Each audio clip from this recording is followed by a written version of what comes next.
Bueno, hola a todos. Bueno, un aplauso.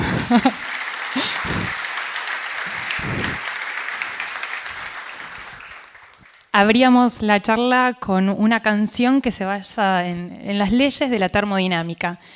Y como las leyes de la termodinámica, hay muchas teorías de tipping point. La teoría de Barthes de que los enunciados son cadenas que se transmiten de generación en generación.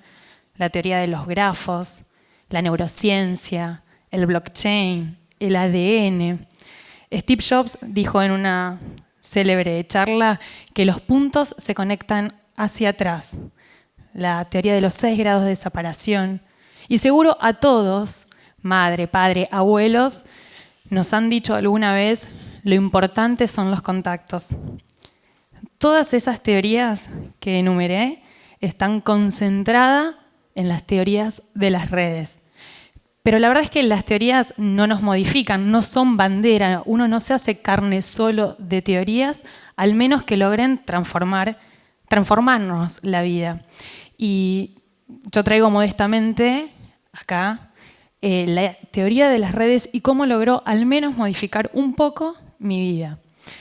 Como escuchaban, soy de Pujato, un pequeño pueblo del sur santafesino, y estábamos en una época de feria de ciencias en la secundaria y empezamos a investigar sobre el lenguaje del chat y escribimos un trabajo de feria de ciencia. Una docente escribe una nota y esa nota la ve un productor muy conocido y terminamos en una entrevista con Lalo Mir y ese video llega a París a una exposición de docentes y un teórico muy reconocido, un teórico que nosotros habíamos estudiado para ese proyecto de feria de ciencia, escribe sobre nuestro proyecto. Mi vieja googleando, vaya a saber qué, encuentra esa nota, me avisa y automáticamente me pongo en contacto con ese referente y en muy poco tiempo estaba trabajando no solo con él, sino para multinacionales de tecnología, Microsoft, Fundación Telefónica, hablando de los nativos digitales, hablando de las redes. Y ahí hay un clic, como siempre, un pequeño clic, y entiendo que en realidad si la tecnología había logrado eso en tan poco tiempo, tenía que ser sí o sí un instrumento de transformación. Y armó mi primer proyecto de alfabetización digital en situación de vulnerabilidad que se llamó Huellas Digitales. Ese proyecto tuvo toda una lógica de redes, que es la que les quiero contar. Ese proyecto no solo lo asocié a Ciudad de Buenos Aires, al CMD, a la Fundación Ruta 40, a Mercado Libre, a la Fundación Moirú, al CEAC, a la Universidad Nacional de Rosario, a una sucesión de actores que fueron transitando y fueron dándole vida a esa idea incipiente, a esa idea de que la tecnología sea una interfaz, de que la tecnología ayude a conectar mundos que están desconectados. Ese proyecto evoluciona y se convierte en la primera empresa de Impact Sourcing de Latinoamérica. Era una empresa que brindaba servicios de tecnología, siempre entrenando a comunidades en situación de vulnerabilidad, porque la lógica era la lógica de generar inclusión a personas que tengan altas barreras de ingreso en el mundo laboral. Pero en realidad estamos hablando de redes y a veces no todas las redes generan el mismo impacto y no todas las redes tienen un desenlace feliz y me tengo que ir, tengo que abandonar esa empresa que fue el amor de mi vida laboral por una mala red de socios. A veces las ideas no cuentan si claramente el equipo no es consistente, no es sólido y no está alineado a los valores. Pero hace muy poquito, en este año, el amigo de un amigo me obligó a rearmar la idea y hoy sigue en funcionamiento, incluyendo a comunidades trans. La tecnología nuevamente como interfaz y la red otra vez ayudando, sanando, tendiendo espacios. ¿Qué es lo más importante? O al menos lo que evoluciona o lo que logra transformar. Las redes siempre nos sirven para articular, para sostener proyectos, nos sirven para entramar. Eso es lo más valioso. Cuando me voy de la empresa, no solo esa lógica de utilizar las redes como base para el diseño de proyectos sociales sustentó ese laboratorio original, sino todos los emergentes que después surgieron. Armamos en el Ministerio de Educación hace muy poquito del plan Vuelvo a Estudiar virtual. Estuve aquí en esta comunidad coordinando el área de educación para Ternium, Municipalidad de San Nicolás, y un montón de emergentes, incluso la propia fundación que hoy coordino de la Bolsa de Comercio, tiene solamente esa lógica de base. No podemos pensar los proyectos sociales sin entramarnos, sin aterrizar en el territorio, sin la lógica de tender redes.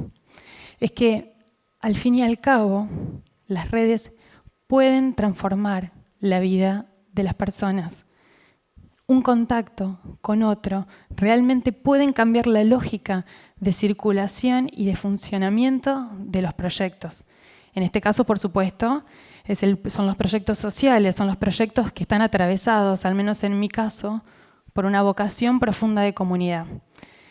Las redes tienen un potencial de transformación y si no, por ejemplo, fíjense, los países que tienen mayor índice de suicidio, los países que tienen mayores indicadores incluso en la población adolescente, son aquellos en los que falla la cohesión social, en los que fallan las redes, en los que uno se queda sin poder preguntar o asistir a otro, en los que uno se queda claramente sin otro. Lituania, Letonia, son los países que tienen mayor indicador de suicidio en el mundo. Y ese sistema de cohesión, ese sistema de saber que puedo contar con la espalda de otro, es lo que genera mayor suicidio. Pero eso en términos negativos, por supuesto. En términos positivos, hay nombres y apellidos. Hay nombres y apellidos a los que la lógica del contacto les cambia la historia.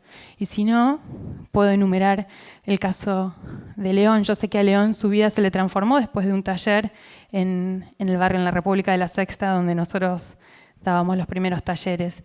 Sé que a Flor, haberse contactado con Franco, le ayudó a dar fuerza a su primer proyecto. Estoy muy segura de que Juan logró una escalabilidad que nunca se hubiese imaginado a raíz de ingresar en contacto con Sandra, de formalizar sus proyectos, de darle escalabilidad. Incluso siempre lo cuento de alguna manera graciosa, pero sé que Caro está muy contenta después de que yo le haya presentado a su actual novio, aunque haya sido un ex. Las redes generan siempre una dimensión que no podemos dejar de pensar en esa articulación. Y como los fueguitos de Galeano, no todas las redes son iguales. No todas las redes generan la misma fluidez, el mismo dinamismo. Hay redes que claramente son más propensas a la expansión.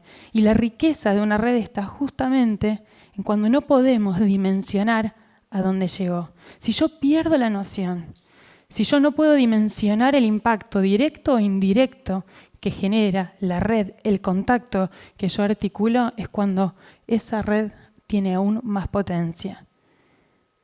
¿Qué pasaría si nosotros, si todos los que estamos acá, dispusiéramos de nuestras redes para ayudar a resolver problemas emergentes, cotidianos, para resolver la vida de alguien que está cerca?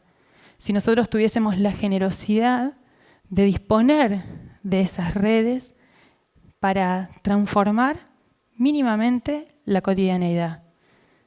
El perder dimensión del impacto, el entender que nunca podemos controlar qué tan exponencial puede ser el vínculo que generemos, es lo que le da mayor riqueza a las redes. Es, a su vez, cada una de las redes que nosotros entramamos, un gesto de confianza. Son como los protocolos de redes, de handshake, es dar la mano. Las redes son un circulante de energía, son un circulante de gestos de confianza. Por eso hay que cuidarlas. Por eso, como la economía circular, solamente existe si está en movimiento. No hay red sin nodo y todos somos nodos. Hay nodos, como les decía, que son más intempestivos. Hay nodos que naturalmente concentran una alta circulación. Y hay nodos que también destruyen, sin lugar a dudas. En mi caso, y porque tengo la posibilidad y agradezco el espacio, el tender redes no solo es una forma de ser y hacer, es una forma un poco crónica de vincularme con los otros, es también una cosmovisión, una forma de ver el mundo. Como dice Dalí, es la cosmogonía, es el espacio donde se desarrolla el genio de uno. Es en algún punto un paradigma, un sistema. No puedo operar sin red. No funciono de otra forma. Y aunque muchas veces uno quisiera correrse de su naturaleza, correrse de esa forma y de esa disposición, somos, como dijo una amiga, no se trata de lo que hago, se trata de lo que soy. Y en algún punto de redes somos. A su vez, la pregunta es, ¿por qué tendemos redes? ¿Para qué articulamos? ¿Con qué sentido en un mundo que cada vez más tiende a la independencia? Necesitamos la articulación, necesitamos la espalda de otro, necesitamos seguir tendiendo redes. Quizás la respuesta está en la propia etimología, o al menos es un buen ejercicio volver a la raíz. Y la etimología de la palabra redes viene del latín rete, que tiene que ver con la malla para pescar, y es la misma raíz que retina. Redes y retina comparten lingüísticamente el origen. Entonces, en esta búsqueda de entender por qué uno hace redes, por qué uno teje redes, quiero compartir con ustedes un cuentito. Y antes, una idea. En realidad, en las propias palabras, en general, están encerradas todas las cosmovisiones. Muy bien. El cuento que tengo para compartir con ustedes tiene que ver con la lógica de la mirada, tiene que ver con la lógica del mar, tiene que ver con la lógica de la red. Y no solo me define, y aprovecho el espacio para compartirlo, sino que responde a esa pregunta. El cuento se llama La función del arte y es también de Eduardo Galeano. Diego no conocía la mar. Su padre, Santiago Kovadlov, lo llevó a descubrirla. Ella, la mar, estaba más allá de los altos médanos esperando. Después de mucho caminar, con mucho cansancio, cuando por fin alcanzaron esas cumbres arenosas, la mar estalló ante sus ojos. Y fue tanto el fulgor, fue tanta la inmensidad de la mar, que el niño quedó mudo de hermosura. Y cuando por fin logró hablar, tartamudeando, temblando, le pidió a su padre: ayúdame a mirar. Y ese ayúdame a mirar, para ese ayúdame a mirar, para eso tendemos redes, para que en este mundo que está desarticulado, que muchas veces está agrietado, que muchas veces está escindido, atravesado por numerosas brechas, para que en ese mundo escindido, entre todos, los otros, nos ayudemos a mirar. Muchas gracias.